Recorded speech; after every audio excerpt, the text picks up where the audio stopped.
விவசாய சொந்தங்களே, உங்கள் இடத்துல இந்த கோரைப்பில் ரொம்ப அதிகமாகவே இருக்கா? நான் சொல்கிற மெத்தடை யூஸ் பண்ணி பாருங்கள். ஒரு வருஷத்துக்கு கோரைப்பில் வராது, அதுக்கு நான் கேரண்டி. அது எப்படின்னு சொல்லிட்டு இந்த வீடியோவில் ஸ்டெப் பை ஸ்டெப்பாக பார்க்கலாம் வாங்க.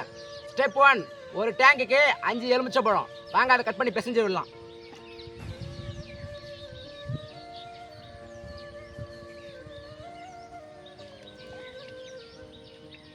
ஸ்டெப் 2, ஒரு டேங்குக்கு கல் உப்பு 1/2 கிலோ போடணும். நாங்கள் 4 டேங்கு மருந்து அடிக்க போகிறோம். 2 கிலோ உப்பு எடுத்து வந்துக்கிறோம். நாங்கள் அந்த உப்பை ஃபுல்லாக மிக்ஸ் பண்ணி ஃபுல்லாக கரைச்சிடணும். ஸ்டெப் 3, நம்ம வாங்கிட்டு வந்த எக்ஸல் மீரா 71 அந்த மருந்தை ஒவ்வொரு டேங்காக தனித்தனியாக கரைச்சி செப்பரேட்டாக அடிங்க.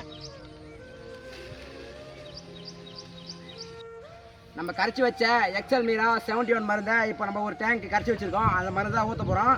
மருந்து அடிக்கும்பொழுது காற்று இல்லாத டைம் அடிங்க. சுற்றி வலிச்சு பயிர் இருந்தால் ஓரம் விட்டுட்டு அடிங்க. ஏன்னா பக்கத்தில் இருக்கிற பயிர் மொத்தமாகவே பட்டு போயிடும்.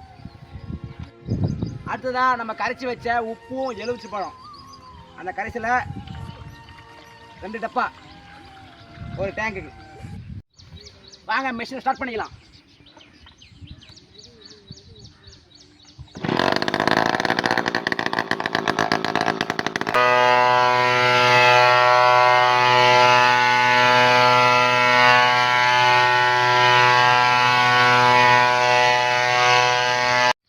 ஃப்ரெண்ட்ஸ், இப்போ பார்த்தீங்கன்னா ஃபைனலி கோரைக்கு களைக்கொல்லி அடித்து முடிச்சாச்சு. இன்னும் ஒரு 15 நாட்களுக்கு பிறகு இதோட ரிசல்ட் தெரியும்.